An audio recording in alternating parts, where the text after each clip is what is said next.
أعوذ بالله السميع العليم من الشيطان الرجيم بسم الله الرحمن الرحيم وبه نستعين إنه خير ناصر ومعين اللهم صل على محمد وآله الطيبين الطاهرين. Pour aujourd'hui, je voulais essayer de répondre à quelques questions, Inch'Allah, qu'il a été posé par des personnes qui ont envoyé sur l'email ou sur les chaînes YouTube. Donc, il y a 8 questions que je vais essayer, Inch'Allah, très brièvement répondre.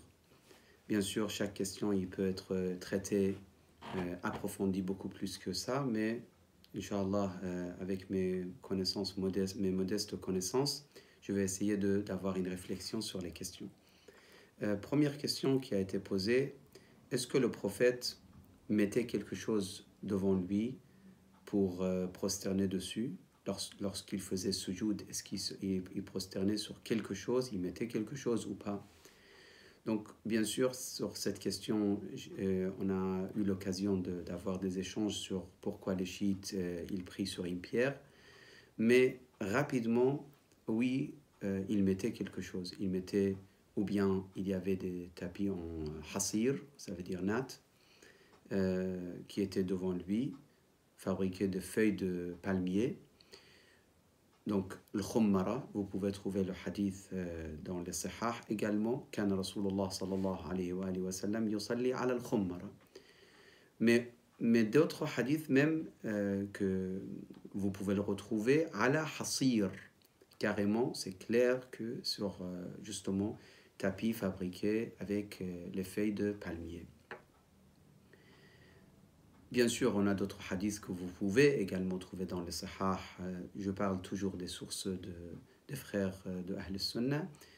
Vous pouvez trouver d'autres hadiths qui expliquent que le prophète a interdit à ses compagnons de faire sujoud sur leurs vêtements, par exemple.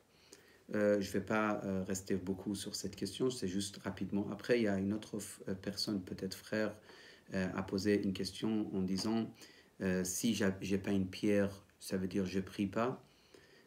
C'est sûr que vous devrez prier dans tous les cas. La prière, on ne peut pas l'abandonner parce qu'on n'a pas une pierre ou on n'a pas le hasir, nat ou quoi que ce soit. Parce que d'ailleurs, on peut prier sur la terre, les pierres, les herbes, les feuilles des arbres, etc. C'est pas juste, il faut prier sur Turba qui vient de Karbala, ça c'est une des choses sur lesquelles on peut faire sujoud, c'est Turba de Karbala, mais on peut prier sur toutes ces choses-là. Par exemple, à la Mecque, lorsque vous partez à Bayt Allah al-Haram, maison sacrée d'Allah subhanahu wa ta'ala, al-Kaaba al-Sharifa, vous priez là-bas, il y a des marbres par terre, vous pouvez prier directement, et d'ailleurs les chiites, les sunnites, tous, ils prient directement sans mettre quoi que ce soit devant eux. Donc ça c'était pour également la deuxième question. Pour troisième question, quelqu'un pose la question par rapport à la façon ou la manière que l'imam Ali alayhi salam, imam al-Hassan al-Mujtaba, imam al-Hussein, ils priaient, en disant pourquoi vous les chiites, vous ne priez pas de la même façon. Moi je pose cette question, je dis, est-ce que vous savez comment il priait l'imam Ali? Est-ce que nous on sait? Est-ce que vous savez? Est-ce que nous, les musulmans, on sait aujourd'hui comment il priait le prophète? Si les musulmans ils étaient tous d'accord sur la façon de comment ils priaient le prophète, pourquoi les malikites par exemple, ils vont pas mettre leurs mains sur leur poitrine ou comme ça de cette façon sur leur corps, alors que d'autres ils le mettent, d'autres ils le montent, d'autres ils le descendent, d'autres ils le mettent complètement à côté, de côté. Pourquoi la divergence dans l'ablution? Pourquoi la divergence dans beaucoup de questions de prière, autour de la prière? Donc, toutes ces questions, c'est parce que il y a des propos, il y a des narrations, il y a des explications des actes, comment par exemple, pour la façon de la prière de le prophète, chacun décrit de sa façon. Donc, aujourd'hui, les gens qui se considèrent partisans de Ahlul Bayt alayhi salam, ils essayent de voir Ahlul Bayt, comment ils ont décrit le prophète, tout simplement. D'autres, ils essayent de voir tel imam dans le 2e siècle ou première moitié de 2e siècle, comment il a décrit la prière de notre noble prophète sallallahu alayhi wa sallam. On ne veut pas critiquer, on ne veut pas mettre en cause. Chacun ses convictions, il doit faire des études, il doit faire des recherches, s'il cherche la réalité, la vérité, et puis il pratique. Donc, comment il prie Imam Ali? Dites-moi, celui qui pose la question, je m'adresse à lui, dis-moi comment il faisait Imam Ali alayhi salam. Si vous me donnez des arguments que Imam Ali faisait de telle façon, c'est sûr et certain que moi je dois suivre Imam Ali parce que c'était l'élève de notre noble prophète et c'était la porte de cité de savoir de notre noble prophète. Une autre question également posée par une autre personne, pourquoi les chiites vénèrent ou font énormément d'efforts pour l'imam al-Hussein et non pas pour les autres imams? Vous savez, c'est sûr et certain, un chiite, un vrai chiite, il sait que le prophète est meilleur que l'imam al-Hussein alayhi salam. Notre noble prophète est meilleur. Celui le centre, celui le chef, celui le premier, celui la première personne qui a été créée par Allah dans cette existence, la lumière de notre noble prophète, c'est la première création d'Allah subhanahu wa ta'ala dans cette existence. Et Imam al-Hussein, si aujourd'hui on le respecte, c'est parce que c'est le petit-fils de notre noble prophète et qu'il a suivi notre noble prophète. C'est une lumière qui vient de cette lumière essentielle. Donc ça, il n'y a pas d'hésitation. Si un chiite il vous dit autre chose, je vous dis dès maintenant, ce n'est pas, peut-être c'est une autre sorte de chiisme, comme dans les autres écoles, on peut avoir des branches, mais un chiite duodécimain, imamite, ils ne peuvent pas vous dire autre chose que ça. Le prophète, donc, grâce au prophète, Imam Hussein aujourd'hui, on le respecte. Maintenant, vous allez me dire, mais est-ce que vous avez fait des efforts pour votre prophète comme vous faites pour Imam Hussein, vous avez vénéré, etc., etc. Je dis, bien sûr, nous dans nos prières, les chiites dans leurs prières, en général, les chiites ou les musulmans, ils font salawat ala Muhammad wa ali Muhammad. Ils disent pas Allahumma salli ala al-Hussein, par exemple, dans leur prière. Dans la prière, wa ashhadu anna Muhammadan abduhu wa rasuluhu. Dans la prière, nous, tous les chiites, les sunnites, les musulmans en général, le prophète, il est toujours essentiel. Donc, maintenant, alors, pourquoi tous ces pleurs et Karbala, etc. Là, c'est une particularité qui est donnée à Imam al-Hussein.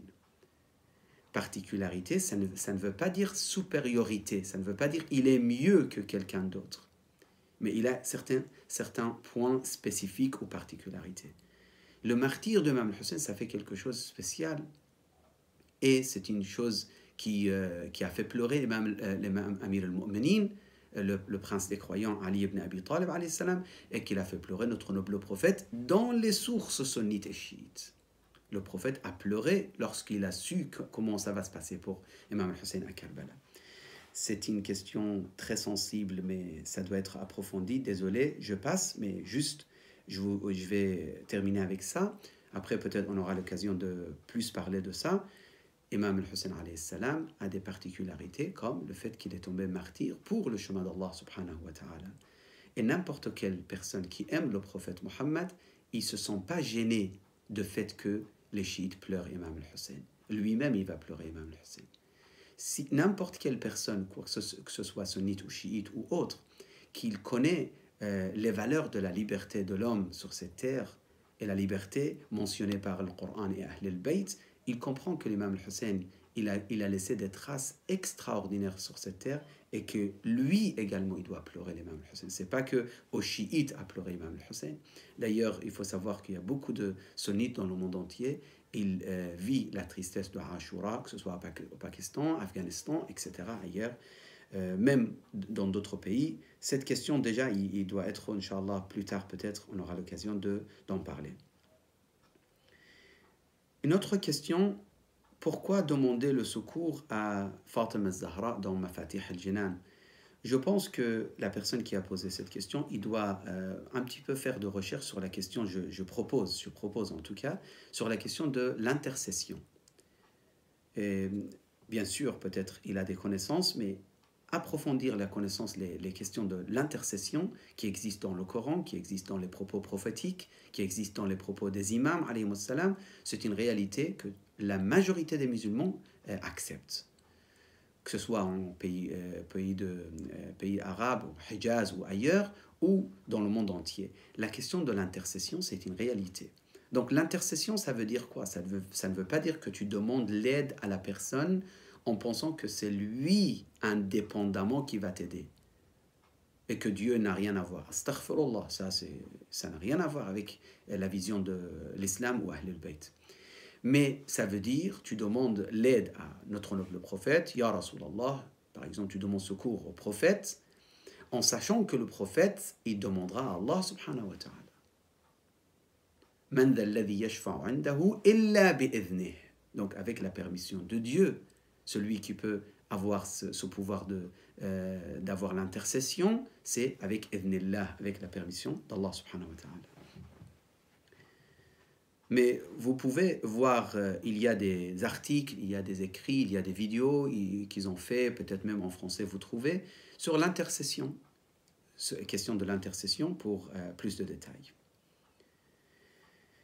Une autre question rapidement, pourquoi les chiites se frappent pendant les jours de Muharram ou les jours de Ashura, où ils se frappent avec des épées ou autres, etc. Pourquoi ces actes? Vous savez, il faut absolument distinguer entre les actes comme habitudes qui existent depuis peut-être 100 ans, 150 ans, etc., qui sont devenus des mœurs ou des habitudes dans telle et telle communauté, que ce soit chiites, soufis, musulmans, sunnites, chrétiens, etc., etc. Et entre les règles basées sur les fondements d'une religion ou d'une religion ou de branches de religion, comme l'école de Ahl al-Bayt. Il faut distinguer entre les deux. Dans l'école de Ahl al-Bayt, aucun faqih va vous dire c'est obligatoire de partir faire tel et tel acte. D'ailleurs, ils vont vous dire si vous faites mal, vous coupez vos membres en disant j'aime Imam al-Hussein, je vais couper ma main par exemple comme ça. Ils vont vous dire c'est votre corps est un amana, dépôt, vous n'avez pas l'autorité, vous ne pouvez pas faire ce que vous voulez. Après, les fuqaha, les juristes, qu'est-ce qu'ils donnent comme fatwa sur tel acte, ça c'est autre chose. Maintenant, il y a des gestes de tristesse. Ça, clairement, sans aucune hésitation, je vous le dis, personnellement, très modestement, je crois que les gestes de tristesse, il n'y a aucun problème. De pleurer, par exemple, ou de mettre les mains sur son visage à cause de la tristesse, ou de faire des gestes de tristesse avec ses mains de cette façon. Les gestes de la tristesse, si c'est sincère, vous le faites pour votre père, vous le faites pour votre fils, vous pleurez pour vos aimés. Pourquoi vous ne le faites pas pour Rasulullah? Pourquoi ne pas le faire pour Imam al-Hussein et Ahl al-Bayt alayhi salam? Il n'y a aucun problème. Mais ça doit être ça veut dire dans les ordres, en respectant les ordres de Ahl al-Bayt alayhi salam et les propos et les paroles de notre noble prophète et les versets du Coran al-Karim. Quelqu'un m'a posé une autre question sur les questions des bagues. En fait, peut-être il veut acheter des bagues ou il demande où est-ce qu'on peut trouver. Moi, ce que je vous conseille d'avoir comme bague, c'est l'aqiq. Donc, l'aqiq, c'est une pierre dans les hadiths de Ahl al-Bayt alayhi salam. C'est très béni d'avoir l'aqiq dans la main droite, de porter dans la main droite. C'est très recommandé dans la prière ou ailleurs, etc. Vous pouvez trouver ces pierres avec les bagues à Médine, à Najaf, dans les pays musulmans, à Qom, etc., etc. C'est une pierre recommandée, c'est la première pierre qui a accepté, qui a attesté l'unicité de Dieu, la prophétie de Mohammed et la walaya de Amir al-Mu'minin, salawatullah wa salamu alayhi. Dernière question, si vous me permettez, et je termine pour aujourd'hui, en espérant qu'Allah subhanahu wa ta'ala accepte de nous tous nos modestes travail.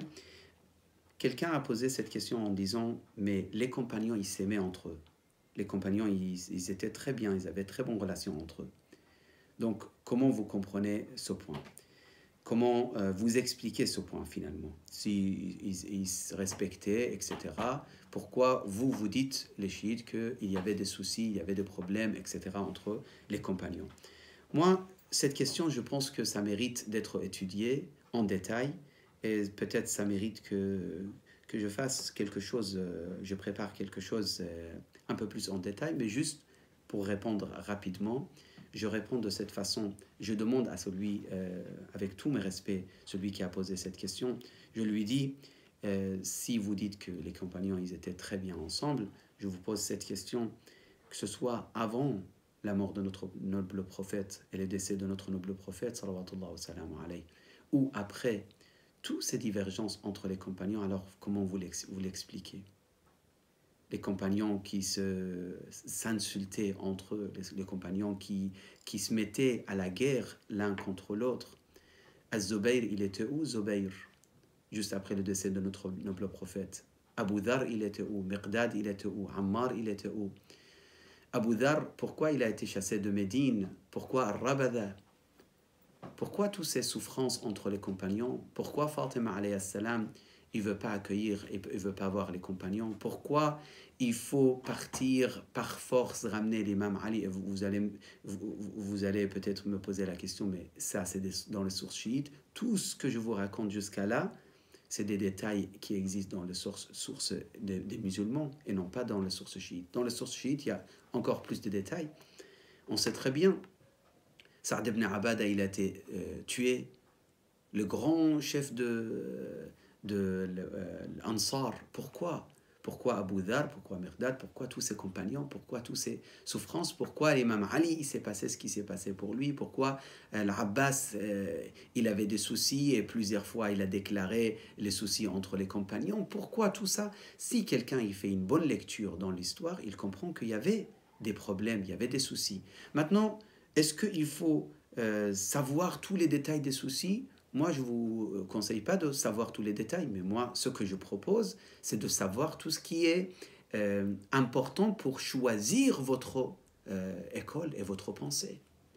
On ne peut pas aimer le criminel, celui qui est opprimé. On ne peut pas aimer celui qui était injuste et celui qui a commis l'injustice, excusez-moi, avec celui qui a été opprimé, etc. On ne peut pas aimer celui qui... Par exemple, parmi les exemples que je donne rapidement, on ne peut pas respecter les deux compagnons qui se sont entretués, par exemple, ou qui se sont mis l'un contre l'autre. Oui, moi j'aime lui parce que c'est des compagnons, je les respecte, même si finalement l'un il était contre l'autre. Il faut savoir qui est avec la vérité et je me mets avec la vérité. Si vous dites il n'y avait aucun problème, je vous dis avec tous mes respects, votre lecture doit être plus approfondie. Si vous me dites, oui, il y avait des soucis, mais j'ai une autre vision pour analyser les choses, là, il y a une autre discussion. Est-ce qu'on est obligé de connaître tous les soucis et les problèmes qui se sont déroulés après le martyre de notre prophète, ou on n'est pas obligé? Je m'arrête ici avec ces questions. Peut-être on aura l'occasion de parler. وصلى اللهم على سيد المرسلين محمد المصطفى وآله الطيبين الطاهرين.